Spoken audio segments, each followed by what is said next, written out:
Hello everyone, आप सभी का स्वागत है स्टडी फाउंडेशन यूट्यूब चैनल पे। आज का एनवायरमेंटल स्टडी क्लास के अंदर हम लोग 100 प्लस सिलेक्टेड एमसीक्यू जो कि प्रीवियस ईयर बेस है उसको इस वीडियो में डिस्कस करेंगे। इस वीडियो का पीडीएफ आप सभी को टेलीग्राम ग्रुप में मिल जाएगा। यदि आप सभी को एनवायरमेंटल स्टडी का ई बुक डाउनलोड करना है तो उसका भी लिंक डिस्क्रिप्शन बॉक्स में मिलेगा। ये सभी क्वेश्चन जो है प्रीवियस ईयर एग्जाम से लिया गया है। तो आइए इस वीडियो को शुरू करते हैं। तो चलिए वीडियो को शुरू करते हैं। सबसे पहला क्वेश्चन है, how many biosphere reserve are there in Assam. Assam में कितना बायोस्फीयर रिजर्व है? 2 है। काजीरंगा नेशनल पार्क और मानस नेशनल पार्क। तो सही आंसर होगा ऑप्शन नंबर बी। असम में नेशनल पार्क कितना है? 7 है। Kaziranga national park, Manas national park, Nameri, Orang, Dibru Saikhowa, Raimona national park और Dehing Patkai national park. Raimona national park Kokrajhar district के अंदर पड़ता है। दियांग पटकाई नेशनल पार्क डिब्रूगढ़ और तिनसुकिया डिस्ट्रिक्ट में है। ठीक है। असम में टाइगर रिजर्व 4 है, मानस, नामेरी, काजीरंगा और ओरांग। वर्ल्ड हेरिटेज साइट 2 है, काजीरंगा और मानस। और रामसर साइट कितना है? 1 है, उसका नाम है दीपर बिल। और पूरा इंडिया में टोटल रामसर साइट कितना है? 75 है, 75 है। और सबसे ज़्यादा रामसर साइट कहाँ पे है? तमिलनाडु स्टेट में। असम में वाइल्ड लाइफ सेंचुरी कितना है? 20 है। ठीक है। इसके बाद नेक्स्ट क्वेश्चन है, special education is related to. Special education किसके साथ जुड़ा है? Education program for exceptional children के साथ जुड़ा है। तो सही आंसर होगा ऑप्शन नंबर सी। वैसे ये पेडागोजी का क्वेश्चन था, फिर भी ईवीएस में असम टेट में आया है। ठीक है। इसके बाद नेक्स्ट क्वेश्चन है, to study the functioning of unconscious mind which of the following technique can most profitably use. कौन सा टेक्निक सबसे अच्छा है? प्रोजेक्टिव टेक्निक सबसे अच्छा है। तो सही आंसर होगा ऑप्शन नंबर डी। इसके बाद नेक्स्ट क्वेश्चन है, this is a harvesting festival of Kuki tribe. कौन सा फेस्टिवल कुकी ट्राइब का हार्वेस्टिंग फेस्टिवल है? मीम कुट फेस्टिवल जो है हार्वेस्टिंग फेस्टिवल है कुकी ट्राइब का। तो सही आंसर होगा ऑप्शन नंबर ए। इसके बाद नेक्स्ट क्वेश्चन है, which among the following is not an ICT tool. इनमें से कौन सा आईसीटी टूल नहीं है? आईसीटी का फुल फॉर्म होता है इंफॉर्मेशन एंड कम्युनिकेशन टेक्नोलॉजी। तो ऑप्शन नंबर डी में जो दिया है ये नहीं है। यहाँ पे सभी वैसे है, तो कौन सा नहीं है बोला तो नन ऑफ दिस सही आंसर होगा। नेक्स्ट क्वेश्चन है, which of the following vitamin help in blood clotting. Blood clotting में कौन सा विटामिन हेल्प करता है? विटामिन के। तो सही आंसर होगा ऑप्शन नंबर ए। विटामिन जो है 2 प्रकार का होता है, फैट सॉल्युबल और water soluble. Fat soluble A D E के होता है और बी और सी विटामिन जो है वाटर सॉल्युबल होता है। विटामिन ए का केमिकल नाम क्या है? रेटिनॉल। बी वन का नाम है थायमिन जिसको बेरी बेरी कहा जाता है। बी टू का राइबोफ्लाविन। बी थ्री का नाइसिन। बी फाइव का पेंथोथेनिक एसिड। बी सिक्स का पैराडॉक्सिन। बी सेवन का बायोटीन। बी ट्वेल्व का साइनोकोबालामाइन। सी का एस्कॉर्बिक एसिड और डी का जो है कैल्सीफेरल। ई का टोक्योफेरल और के का फाइलोक्वानाइन। इसके बाद नेक्स्ट क्वेश्चन है, the full form of OMR. OMR का फुल फॉर्म क्या होता है? Optical mark reader. तो सही आंसर होगा ऑप्शन नंबर ए। इसके बाद नेक्स्ट क्वेश्चन है, the 36 constitutional amendment related to. 36 constitutional amendment किसके साथ जुड़ा है? सिक्किम स्टेट के साथ। तो सही आंसर होगा ऑप्शन नंबर डी। 36 अमेंडमेंट के तहत जो है 1975 में भारत का 22वां राज्य बना सिक्किम स्टेट। और आप सभी को याद रखना है, एट प्रेजेंट में इंडिया में टोटल स्टेट कितना है? 28। और यूटी कितना है? 8। ठीक है। और नेक्स्ट आप सभी को याद रखना है, सबसे पहला अमेंडमेंट कब हुआ था? 1951 में हुआ था। इसके तहत लैंड रिफॉर्म को ऐड किया गया था।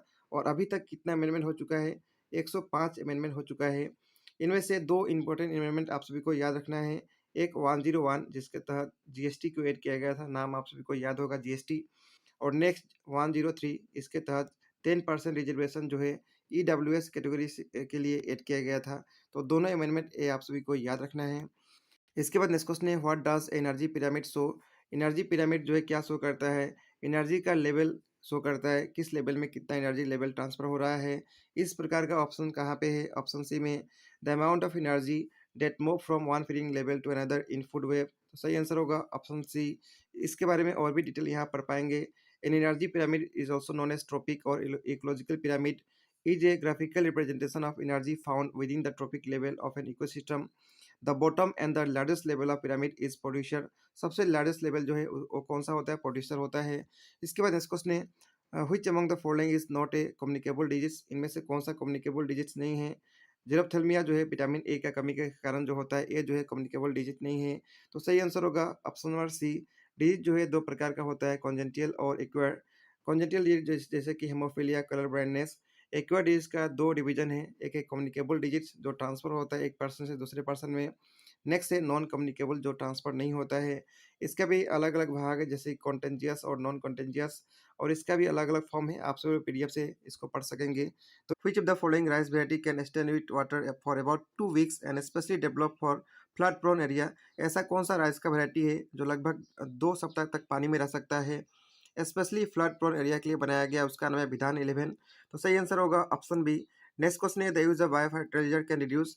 बायो फर्टिलाइजर जो है क्या रिड्यूस करेगा? इनमें से कुछ भी रिड्यूस नहीं कर सकता है। तो इसका सही आंसर होगा ऑप्शन जी। ऑप्शन जी जो है आंसर की में दिया था 2021 का असम टेट का आंसर की के अंदर, ठीक है। बायो फर्टिलाइजर का इंपोर्टेंस यूज क्या क्या है जानते हैं। Bio fertiliser improve the soil texture and health of plants. They do not allow pathogen to flourish. They are eco friendly and cost effective. Bio fertilizer protect the environment from pollutants since they are natural fertilizer. They destroy many harmful substances present in the soil that can cause plant disease. Bio fertilizer are proved to be effective even under semi-arid condition. तो ये सब जो है importance है bio fertiliser का। इसके बाद next question है, what is the female literacy rate of Assam according to census 2011। 2011 census के हिसाब से असम का फीमेल लिटरेसी रेट कितना है? ये कितना है? ये है 66.27, 66.27% है, ठीक है। इसके बाद नेक्स्ट क्वेश्चन है, which part of the constitution enjoy the state to establish panchayati raj institution. Panchayati raj institution जो है कौन सा पार्ट के हिसाब से एंजॉय कर सकता है कोई भी स्टेट? वो है directive principle of state policy. ये जो है पार्ट नंबर 4 में दिया है। आर्टिकल 36 से 51 तक जो है डीपीएसपी दिया गया है। नेक्स्ट क्वेश्चन है, the latitude extension of Indian range from. तो कितना रेंज है इसका? ये है ऑप्शन नंबर ए में जो दिया है, ये सही इसका आंसर है। बस आप सभी को याद कर लेना है इसका कितना एक्सटेंशन रेंज है इंडिया का। इसके बाद नेक्स्ट क्वेश्चन है, the process of transferring an idea, skill or attitude from one person to another is called. एक पर्सन से दूसरे पर्सन के अंदर आइडिया को, स्किल को, एटीट्यूड को ट्रांसफर करने को क्या कहा जाता है? इसको कम्युनिकेशन कहा जाता है। तो सही आंसर होगा ऑप्शन नंबर सी। इसके बाद नेक्स्ट क्वेश्चन है, which of the following state has got largest forest in the country. India के अंदर सबसे लार्जेस्ट फॉरेस्ट कवर कौन सा स्टेट में है? उसका नाम है मध्य प्रदेश। और परसेंटेज वाइज सबसे ज़्यादा कहाँ पे? मिजोरम में, ठीक है। इसके बाद नेक्स्ट क्वेश्चन है, which among the following is not a mangrove region of India. इनमें से कौन सा मैंग्रोव रीजन नहीं है? उडुपी जो है ये जो है मैंग्रोव रीजन नहीं है। उडुपी क्या है आप सभी को कमेंट करके बताना है।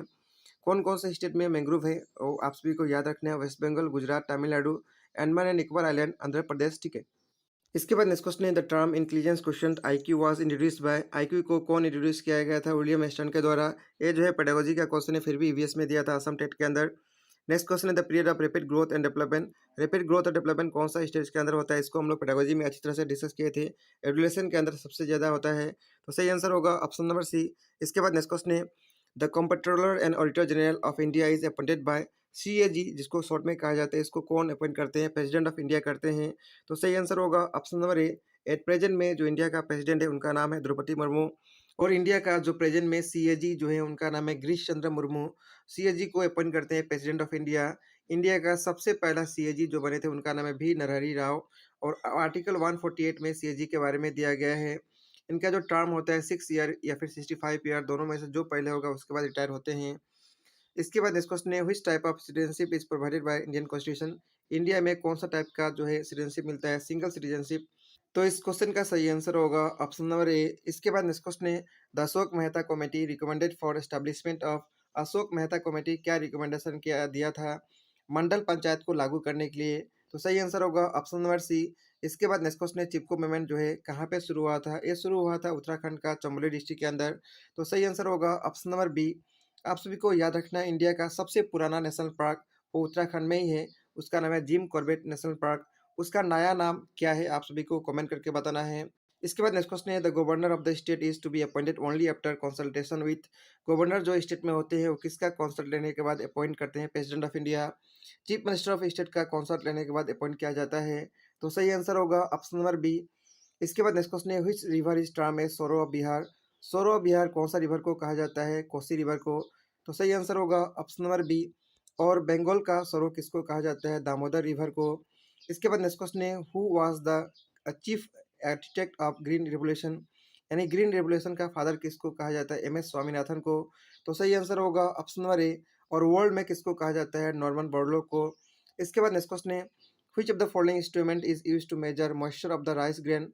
राइस का मॉइस्चर ग्रेन को मेजर करने के लिए कौन सा इंस्ट्रूमेंट का यूज किया जाता है? मॉइस्चरोमीटर यूज किया जाता है। तो सही आंसर होगा ऑप्शन नंबर ए। और भी कुछ इंस्ट्रूमेंट का नाम आप सभी को याद रखना है, जैसे कि हाइग्रोमीटर जो है ह्यूमिडिटी मेजर करने के लिए, एनोमीटर जो है फोर्स और वेलोसिटी ऑफ वाइंड मेजर करने के लिए, सिस्मोग्राफ जो है इंटेंसिटी ऑफ अर्थक्वेक शॉक को मेजर करने के लिए यूज किया जाता है। इसके बाद नेक्स्ट क्वेश्चन है, केटो प्रोटोकॉल जो है किसके साथ जुड़ा है? क्लाइमेट चेंज के साथ। तो सही आंसर होगा ऑप्शन नंबर सी। कुछ इंपॉर्टेंट जो है कन्वेंशन हम लोग डिस्कस करेंगे, जैसे कि रामसर कन्वेंशन 1971 में आया था। ये जो है वेटलैंड को सेव करने के लिए लाया गया था। इसके बाद सिटीज़ के बारे में याद रखना है, इसको लाया गया था 1963 में, लागू हुआ था 1975 में। इसका फुल फॉर्म याद रखना है, international trade in endanger species of wild flora and fauna. Montreal Protocol याद रखना है, ये जो है ओजोन डिप्लेशन के साथ जुड़ा है। ओजोन लेयर को सेव करने के लिए जो डिप्लेशन होता है उसको इसको अडॉप्ट किया गया था 1987 में, लागू हुआ था 1989 में। कीटो प्रोटोकॉल इसको हम लोग डिस्कस किए थे, ये जो है 1997 में अडॉप्ट किया गया था। और ये जो है ग्रीन हाउस गैस का इमिशन को कंट्रोल करने के लिए, कम करने के लिए लाया गया था। नेक्स्ट है मिनेमाटा कन्वेंशन, ये जो है मरकरी का जो है एडवर्स इफेक्ट है उसको कम करने के लिए लाया गया था। इसको अडॉप्ट किया गया था 2013 में और ये फोर्स लागू हुआ 2017 से। इसके बाद नेक्स्ट क्वेश्चन है, vapour of melt metal is known as. Vapour जो है मेल्ट मेटल का, उसको क्या कहा जाता है, फ्यूम कहा जाता है। तो सही आंसर होगा ऑप्शन नंबर सी। तो क्वेश्चन है, the top most portion of energy pyramid is of. जो सबसे टॉप मोस्ट एनर्जी पिरामिड होता है, इनमें से आप सभी को बताना है कौन सा है। वैसे तो टर्सरी कंज्यूमर है, लेकिन इस ऑप्शन में टर्सरी नहीं दिया, इसीलिए यहाँ पे होगा सेकेंडरी कंज्यूमर। तो सही आंसर हो जाएगा ऑप्शन नंबर सी। और जो सबसे लोअर मोस्ट लेवल होता है उसका नाम है प्रोड्यूसर। इसके बाद नेक्स्ट क्वेश्चन है, which part of plant evaporates water. Plants का कौन सा पार्ट वाटर को इवापोरेट करता है, उसका नाम है एस्टोमाटा। तो सही आंसर होगा option number A. Stomata are tiny opening present on the epidermis of the leaves which help in the evaporation of water and this biological process is called transpiration। और इसी बायोलॉजिकल प्रोसेस को transpiration कहा जाता है। इसके बाद next question है, energy flow in ecosystem. Energy flow जो है इकोसिस्टम में किस प्रकार होता है, यूनिडायरेक्शनल होता है। तो सही आंसर होगा ऑप्शन नंबर सी।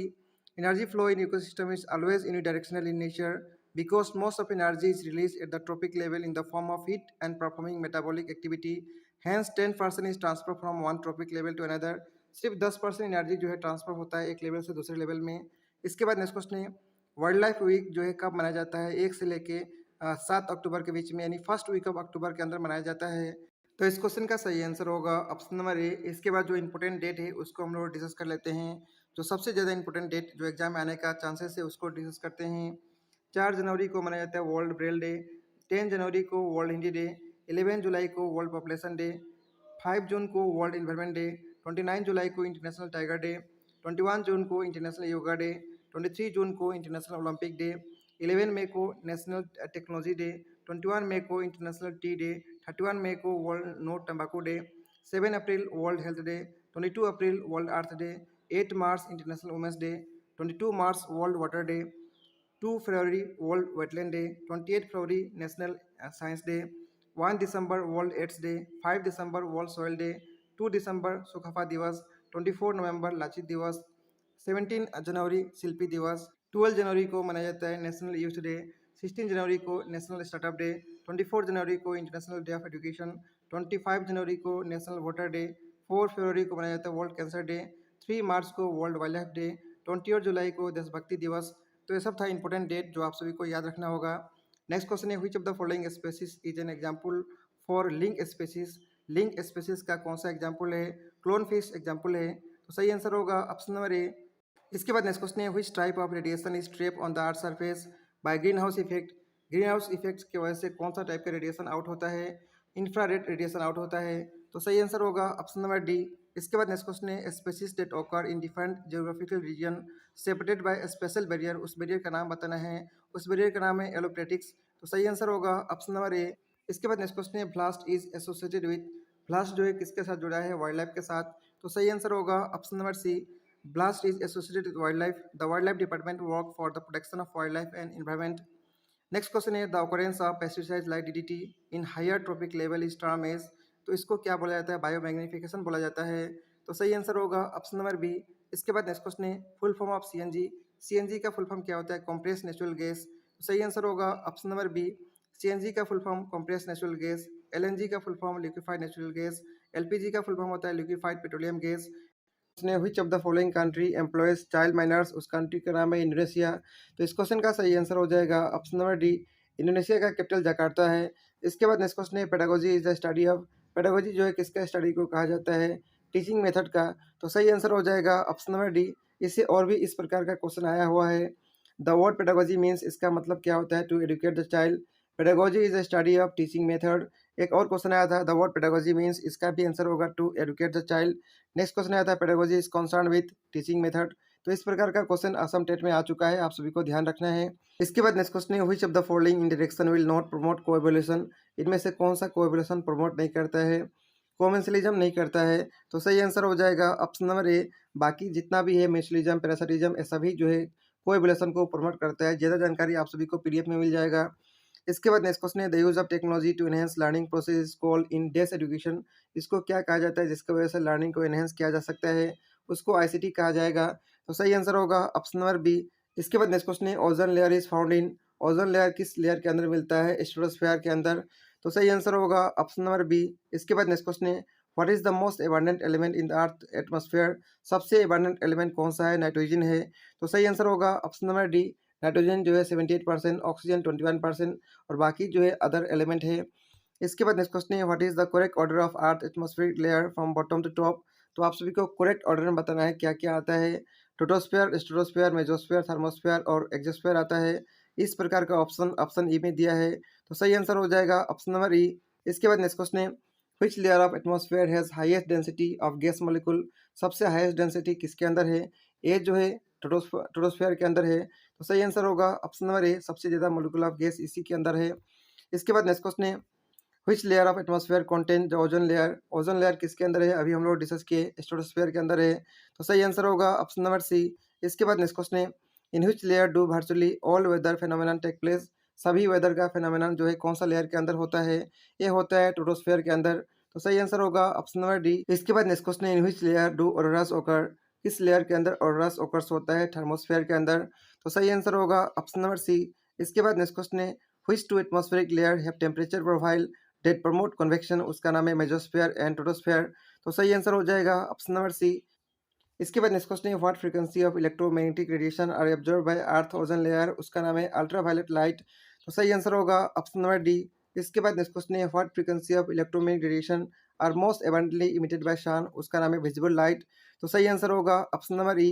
इसके बाद नेक्स्ट क्वेश्चन है what frequency of electromagnetic radiation are most abundantly emitted by sun. उसका नाम है इंफ्रारेड लाइट। तो सही आंसर होगा ऑप्शन नंबर ए। इसके बाद नेक्स्ट क्वेश्चन है what frequency of electromagnetic radiation are absorb by gaseous in troposphere. उसका नाम है इंफ्रारेड लाइट। तो सही आंसर हो जाएगा ऑप्शन नंबर ए। इसके बाद नेक्स्ट क्वेश्चन है what instrument is use to measure air pressure. Air pressure जो है मेजर करने के लिए कौन सा इंस्ट्रूमेंट का यूज़ किया जाता है, बैरोमीटर का। तो सही आंसर हो जाएगा ऑप्शन नंबर ए। यहाँ पे कुछ और इंपॉर्टेंट इंस्ट्रूमेंट है जैसे कि इमीटर जो है इलेक्ट्रिक करंट को मेजर करता है, बैरोमीटर एटमॉस्फेरिक प्रेशर, बायोमीटर जो है कार्बन डाइऑक्साइड प्रोड्यूस जो करता है लिविंग बॉडी के अंदर उसको मेजर करता है, कार्डियोग्राफ मेजर करता है moment of heart and heart beat, electrometer measure करता है पोटेंशियल डिफरेंस, गैल्वेनोमीटर मेजर करता है इलेक्ट्रिक करंट, हाइड्रोमीटर मेजर करता है रिलेटिव डेंसिटी, हाइग्रोमीटर मेजर करता है ह्यूमिडिटी, लेक्टोमीटर मेजर करता है purity of milk, seismograph measure करता है इंटेंसिटी ऑफ अर्थक्वेक, स्पाइनोमीटर मेजर करता है ब्लड प्रेशर, थर्मोमीटर मेजर करता है टेम्परेचर, वाइन वैन मेजर करता है डायरेक्शन ऑफ विंड। इसके बाद नेक्स्ट क्वेश्चन है red data books contain data of. Red data books के अंदर क्या होता है, एंडेंजर स्पीसीज के बारे में डाटा होता है, इसको रिलीज करता है आईयूसीएन। तो सही आंसर हो जाएगा ऑप्शन नंबर डी। इसके बाद नेक्स्ट क्वेश्चन है Minamata disease is due to. Minamata disease के बारे में हम लोग डिस्कस किए थे, किसके कारण होता है, मार्कोरी के कारण। तो सही आंसर हो जाएगा ऑप्शन नंबर ए। इसके बारे में और भी डिटेल आप सभी को पीडीएफ में मिल जाएगा, यहाँ से पढ़ सकेंगे। Criminal activity carried out by means of computer और इंटरनेट इज कॉल्ड। उसको क्या कहा जाता है जो कंप्यूटर या इंटरनेट के माध्यम से क्रिमिनल एक्टिविटी होता है, उसको कहा जाता है साइबर क्राइम। तो सही आंसर हो जाएगा ऑप्शन नंबर ए। इसके बाद नेक्स्ट क्वेश्चन है which district of Assam has longest international boundary. उस डिस्ट्रिक्ट का नाम है धुबरी। तो सही आंसर हो जाएगा ऑप्शन नंबर बी। धुबरी जो है बांग्लादेश कंट्री के साथ बॉर्डर शेयर करता है, 134 किलोमीटर का बाउंड्री शेयर करता है। इसके बाद नेक्स्ट क्वेश्चन है pellagra is disease cause by deficiency of. उस विटामिन का नाम है विटामिन B3 जिसको नाइसिन कहा जाता है। तो सही आंसर होगा ऑप्शन नंबर ए, इसके कारण पेलेग्रा डिजीज होता है। इसके बाद नेक्स्ट क्वेश्चन है which one of the following crop is most effective in controlling soil erosion. उस क्रॉप का नाम बताना है, उसका नाम है ग्रीन ग्राम। तो सही आंसर हो जाएगा option number C, green gram जो है सबसे अच्छा इफेक्टिव कंट्रोलिंग तरीका हो सकता है सोइल इरोशन का। इसके बाद नेक्स्ट क्वेश्चन है पार्लियामेंट कंसिस्ट। पार्लियामेंट के अंदर कौन कौन सा चीज़ आता है, प्रेसिडेंट, लोकसभा और राज्यसभा आते हैं। तो सही आंसर हो जाएगा ऑप्शन नंबर सी। इसके बाद नेक्स्ट क्वेश्चन है according to 2011 census female literacy rate जो है इंडिया का कितना है, 65 पॉइंट है। तो सही आंसर हो जाएगा option number D. The literacy rate in the country is 74.04%। इसके अंदर 82.14 मेल्स का है और 65.46 फीमेल्स का है। इसके बाद नेक्स्ट क्वेश्चन है, इन the first session of Assam association held in 1905 who was the vice president of Assam association. उनका नाम है जगन्नाथ बरुआ। तो सही आंसर हो जाएगा option number A, Assam association was form in 1903। In the first session held in 1905 Prabhat Chandra Barua was elected as president, Jagannath Barua was vice president, Manik Chandra Barua elected as general secretary. इसके बाद next question है, carrier of dengue disease. Dengue disease का carrier क्या है? Aedes mosquito. तो सही answer हो जाएगा ऑप्शन नंबर ए। और आप सभी को मलेरिया का जो डिजीज कैरी करता है उसका नाम याद रखना है, उसका नाम है फीमेल एनोफिलिस मस्कीटो।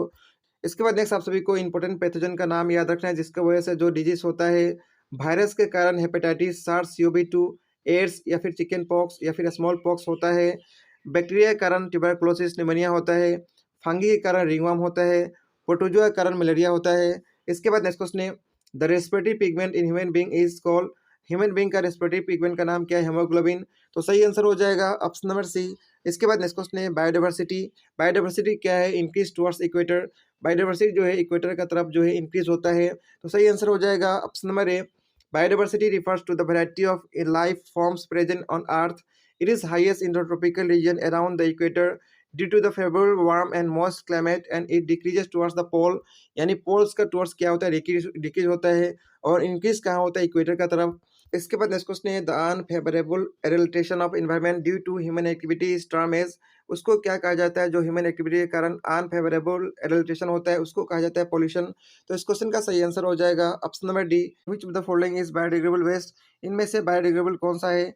बायोडिग्रेडेबल यहाँ पे कोई नहीं है। प्लास्टिक, पॉलिथीन, ग्लास ये सभी जो है नॉन बायोडिग्रेडेबल है, इसीलिए इसका सही आंसर हो जाएगा ऑप्शन नंबर डी। इसके बारे में आइए जानते हैं। सबसे पहले बायोडिग्रेडेबल किसको कहा जाता है? Substance that are broken down by biological process with the help of some bacteria are said to be biodegradable. यानी जो सब्सटेंस जो है biological process for example bacteria के माध्यम से इसको ब्रोकन किया जा सके उसको कहा जाता है biodegradable. Example paper, food product, cotton, cow dung, organic waste, ये सब जो है बायोडिग्रेडेबल है। नॉन बायोडिग्रेडेबल क्या है? Substance that are not broken down, जिसको हम लोग ब्रोकन डाउन नहीं कर सकते हैं सिंपल मॉलिक्यूल से, are said to be non biodegradable. This substance में बी इनर्ट और simply persist in the environment for longer time. ये जो है बहुत लंबा समय तक रहता है और बहुत सारा हार्म करता है इकोसिस्टम को। एग्जाम्पल जैसे कि pesticide like DDT, dichloro diphenyl trichloroethane, toxic chemical, metals, polythene, fertiliser, dyes, rubber, goods, glass, ये सब जो है नॉन बायोडिग्रेडेबल का एग्जाम्पल के अंदर आएगा। इसीलिए हमारा क्वेश्चन में कोई भी ऐसा ऑप्शन नहीं है जो बायोडिग्रेडेबल है, सभी जो है नॉन बायोडिग्रेडेबल है। तो सही आंसर हुआ ऑप्शन नंबर डी। इसके बाद नेक्स्ट क्वेश्चन है, the ratio between regional and local species diversity is measure by. Ratio जो है रीजनल और लोकल स्पेसीज को किसके थ्रू मेजर करते हैं? बीटा डाइवर्सिटी से। तो सही आंसर होगा ऑप्शन नंबर बी। इसके बारे में और भी जानते हैं, आइए। Alpha diversity refer to the average species diversity of a habitat. Beta diversity is the diversity species between two habitat और region and is given by the ratio between local and regional species diversity. It is known as regional species diversity. Gamma diversity is a total diversity of a landscape. इसके बाद next question है, main reason of continuous decreasing of wild life. Wild life का continuous decrease होने का कारण क्या है? Destruction of habitat. तो सही आंसर हो जाएगा ऑप्शन नंबर सी। इसके बाद नेक्स्ट क्वेश्चन है, the carrying capacity of population is determined by. किससे डिटरमाइन किया जाता है? लिमिटिंग रिसोर्स से। तो सही आंसर होगा ऑप्शन नंबर डी। इसके बाद नेक्स्ट क्वेश्चन है, the formula for exponential population growth. Exponential population growth का फॉर्मूला क्या है? dN/dt equal to Rn। तो सही आंसर है ऑप्शन नंबर ए। इसके बाद नेक्स्ट क्वेश्चन है, which of the following are non air pollutant. यहाँ पे जो ऑप्शन दिया है कौन सा एयर पोल्यूटेंट नहीं है? कार्बन मोनोऑक्साइड है, नाइट्रोजन डाइऑक्साइड भी है, सल्फर डाइऑक्साइड भी है, इसीलिए सही आंसर होगा option number D, none of the above. इसके बाद नेक्स्ट क्वेश्चन है, रिन्यूएबल सोर्स ऑफ एनर्जी। इनमें से कौन सा रिन्यूएबल सोर्स ऑफ एनर्जी है? प्लेनेट जो है रिन्यूएबल सोर्स ऑफ एनर्जी है। तो सही आंसर होगा ऑप्शन नंबर सी। इसके बाद आइए रिन्यूएबल और नॉन रिन्यूएबल को अच्छी तरह से जानकारी लेते हैं। सबसे पहले रिन्यूएबल के बारे में जानते हैं। ऐसा रिसोर्स जो कि ह्यूमन जब से लाइफ एग्जिस्ट हुआ है तब से यूज़ करते आ रहा है उसको कहा जाता है renewable resource. This resource are use by our ancestor for the daily purpose. ये रिसोर्स को हमारे एंसेस्टर जो है डेली पर्पज के लिए यूज़ करते आ रहे हैं, जैसे कि lighting purpose, shelter, transportation, cooking करने के लिए, हीटिंग करने के लिए, प्रोटेक्शन फ्रॉम हार्म, ये सभी के लिए हमारे एंसेस्टर यूज़ करते आ रहे हैं। इसको non conventional source of energy भी कहा जाता है, याद रखना है। इसका एग्जाम्पल से बहुत बार क्वेश्चन एग्जाम में आ चुका है। सोइल एग्जाम्पल है रिन्यूएबल का, water body, sun, wind, tidal energy, geothermal energy, forest, mountain, wild life, atmospheric resource, ये सभी जो है रिन्यूएबल सोर्स ऑफ एनर्जी का एग्जाम्पल है। नेक्स्ट हम लोग नॉन रिन्यूएबल के बारे में जानेंगे। ऐसा रिसोर्स जिसको रिप्लेस या फिर रीयूज़ नहीं किया जा सकता एक बार डिस्ट्रॉय होने के बाद, उसको कहा जाता है non renewable resource of energy. ये जो है लिमिटेड सोर्स में है, यानी ये अनलिमिटेड नहीं है, इसीलिए इसको हम लोग हिसाब से यूज़ करना होता है। ये जो है नॉन पॉल्यूशन फ्री है, इसको लो मेंटेनेंस लगता है और ये जो है एनवायरनमेंट फ्रेंडली नहीं है। इसका एग्जांपल आप सभी को याद रखना है coal, oil, nuclear energy, petroleum, natural gas, battery, shale gas, phosphate, ये सभी जो है एग्जांपल है non renewable resource of energy का। इसके बाद नेक्स्ट क्वेश्चन है cement factory labourer are prone to. Cement factory में लेबरर जो काम करते हैं किससे प्रोन होते हैं? साइटोसाइलोसिस से। तो सही आंसर हो जाएगा ऑप्शन नंबर डी। इसके बारे में आइए जानते हैं। साइटोसाइलोसिस as name suggest is use by silica. It is an occupational hazard very commonly diagnosed in cement factory worker. Cement contain high amount of silica. When crystalline silica dust get in the atmosphere, there is high chances of inhaling it and hence developing respiratory disease or lung infection. The side effect of inhaling silica include cough, fatigue, fever, chest pain. ऐसा बीमारी हो सकता है यदि silica को inhale कराया जाता है। और जनरली जो है जो सीमेंट फैक्ट्री में लेबर काम करते हैं वो इनहेल इनको करना ही पड़ेगा। इसके बाद नेक्स्ट क्वेश्चन है growing agriculture crop between rose of planted tree, इसको क्या नाम से जाना जाता है? तुंगा सिस्टम से। तो सही आंसर होगा ऑप्शन नंबर सी। इसके बाद नेक्स्ट क्वेश्चन है which of the following is cause of soil pollution, इसका क्या कॉजेज है? एसिड एंड मेन कॉज है। तो सही आंसर होगा ऑप्शन नंबर सी। इसके बाद नेक्स्ट क्वेश्चन है the yellowness of Taj Mahal is effect of, Taj Mahal का येलो होने का कारण क्या है? एसिड रेनी है। तो सही आंसर हो जाएगा option number A. The part of the plant that evaporates water, उसका नाम क्या है? उसका नाम है स्टोमाटा। तो सही आंसर होगा ऑप्शन नंबर बी। इसके बाद नेक्स्ट क्वेश्चन है at what time of the day relative humidity in the environment is minimum. तो कब जो है दिन का कब समय जो है इन्वायरमेंट जो है ह्यूमिडिटी, इन्वायरमेंट का ह्यूमिडिटी जो है मिनिमम होता है? जब टेम्परेचर जो है एयर का हाई होता है उस समय रिलेटिव ह्यूमिडिटी जो है इन्वायरमेंट का बहुत ही मिनिमम होता है। तो इस क्वेश्चन का सही आंसर हो जाएगा ऑप्शन नंबर डी। इसके बाद नेक्स्ट क्वेश्चन है व्हाट इज हाइबरनेशन, हाइबरनेशन क्या है? विंटर स्लीप को कहा जाता है। तो सही आंसर हो जाएगा option number A. Hibernation is said to be winter sleep. In this sleep the organisms tends to pass the time in dormant condition. Animal look for warm place to sleep. इसके बाद next question है the solar cell convert which energy into electrical energy. Solar cell जो है कौन सा energy को convert करता है? सोलर एनर्जी को कन्वर्ट करता है। तो इस क्वेश्चन का सही आंसर हो जाएगा ऑप्शन नंबर बी। इसके बाद नेक्स्ट क्वेश्चन है which of the following is renewable source of energy. Renewable और नॉन रिन्यूएबल के बारे में कल क्लास में बहुत अच्छी तरह से डिस्कस किए थे। यहाँ पे आप सभी को बताना है इनमें से कौन सा रिन्यूएबल है। विंड जो है एक रिन्यूएबल सोर्स ऑफ एनर्जी है। तो सही आंसर हो जाएगा ऑप्शन नंबर सी। विंड हो गया या फिर सोयल, वाटर बॉडी, सन, टाइडल एनर्जी, जियोथर्मल एनर्जी, ये सब जो है रिन्यूएबल सोर्स ऑफ एनर्जी के अंदर आता है। इसके बाद नेक्स्ट क्वेश्चन है the process of changing the solid into liquid. Solid से लिक्विड होने को क्या कहा जाता है? उसको जो है मेल्टिंग कहा जाता है। तो सही आंसर हो जाएगा ऑप्शन नंबर ए। सॉलिड से लिक्विड को मेल्टिंग कहा जाता है। एवापोरेशन किसको कहा जाता है? लिक्विड से गैस होने का। बाकी और भी यहाँ पे कंडेंसेशन किसको कहा जाता है? मेल्टिंग। बॉइलिंग किसको कहा जाता है? सब कुछ आप सभी को पीडीएफ में मिलेगा। नेक्स्ट क्वेश्चन है which of the following has a maximum speed. किसका जो है मैक्सिमम स्पीड होता है? इनमें से लाइट का जो है बहुत ही मैक्सिमम स्पीड होता है 3 इंटू 10⁸ मीटर पर सेकेंड होता है। तो सही आंसर होगा ऑप्शन नंबर ए। इसके बाद नेक्स्ट क्वेश्चन है which year was declare as water year by Indian government. Indian government के द्वारा वाटर ईयर कौन से ईयर को डिक्लेयर किया गया था? 2007 को। तो सही आंसर हो जाएगा option number D. Water world water day कब मनाया जाता है? 22 मार्च को। इसके बारे में हम लोग ऑलरेडी डिस्कस कर चुके हैं। पहला या दूसरा क्लास में आप सभी को मिल जाएगा। 2023 जो साल है ये मनाया जा रहा है इंटरनेशनल ईयर ऑफ मिलेट। इसके बाद नेक्स्ट क्वेश्चन है in which year the project tiger was launch. Project tiger को कब लॉन्च किया गया था? 1973 ईयर में। तो सही आंसर हो जाएगा option number A. Project tiger was launch in 1973 from Jim Corbett national park, Uttarakhand. इसके बाद नेक्स्ट क्वेश्चन है which of the following is necessary for photosynthesis. Photosynthesis के लिए क्या जरूरी है? क्लोरोफिल। तो सही आंसर हो जाएगा ऑप्शन नंबर सी। इसके बाद नेक्स्ट क्वेश्चन है herpetology is a branch of zoology that is related to. Herpetology जो है किससे जुड़ा है? ये कौन सा स्टडी से जुड़ा है? ये जो है एम्फीबियन और रेप्टाइल का स्टडी से जुड़ा हुआ है। तो सही आंसर हो जाएगा ऑप्शन नंबर सी। इसके बाद नेक्स्ट क्वेश्चन है which of the following is the first trophic level. इनमें से सबसे पहला ट्रॉपिक लेवल कौन सा है? सबसे पहला ट्रॉपिक लेवल जो है उसको कहा जाएगा ग्रीन प्लेन्स, यानी प्लेन जो है सबसे पहला ट्रॉपिक लेवल के अंदर आएगा। और सबसे टॉप मोस्ट जो है टर्सरी कंज्यूमर आएगा। इसके बारे में भी ऑलरेडी हम लोग डिस्कस कर चुके हैं। नेक्स्ट क्वेश्चन है which of the following is the first national park in India. India का सबसे पहला नेशनल पार्क का नाम बताना है। उसका नाम है Jim Corbett national park. Jim Corbett national park का सबसे पुराना नाम क्या है? हेलिस नेशनल पार्क। और जिम कॉर्बेट नेशनल पार्क का नया नाम आप सभी को याद रखना है, उसका नाम है रामगंगा नेशनल पार्क।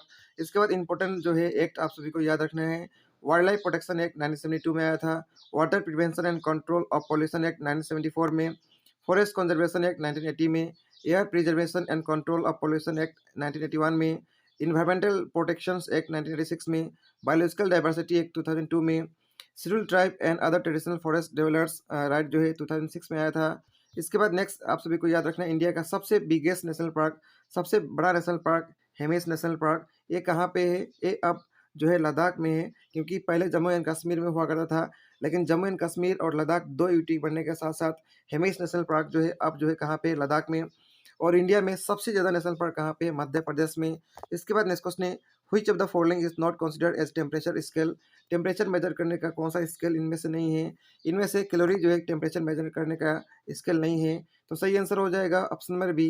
बाकी फ़ारेनहाइट, सेल्सियस, केल्विन जो है ये टेम्परेचर मेजर करने का स्केल है। इसके बाद नेक्स्ट क्वेश्चन है, which of the following is use in thermometer to measure body temperature? Thermometer में क्या होता है? मरकरी होता है, तो सही आंसर हो जाएगा ऑप्शन नंबर सी। इसके बाद नेक्स्ट क्वेश्चन है, which of the following is the hottest planet in our solar system? Solar system में सबसे गर्म प्लेनेट का नाम क्या है? मरकरी। तो इस क्वेश्चन का सही आंसर हो जाएगा ऑप्शन नंबर ए। और सबसे ज़्यादा सेटेलाइट जो है किसके पास है? जुपिटर के पास है। हाल ही में अपडेट हुआ, पहले सैटर्न के पास हुआ करता था, लेकिन अब जो है जुपिटर के पास है। इसके बाद नेक्स्ट क्वेश्चन है, which of the following gas destroy the chlorophyll present in the plant lips? Plant का लिप्स के अंदर क्लोरोफिल होता है, इसको कौन सा गैस जो है डिस्ट्रॉय करता है? Sulphur dioxide.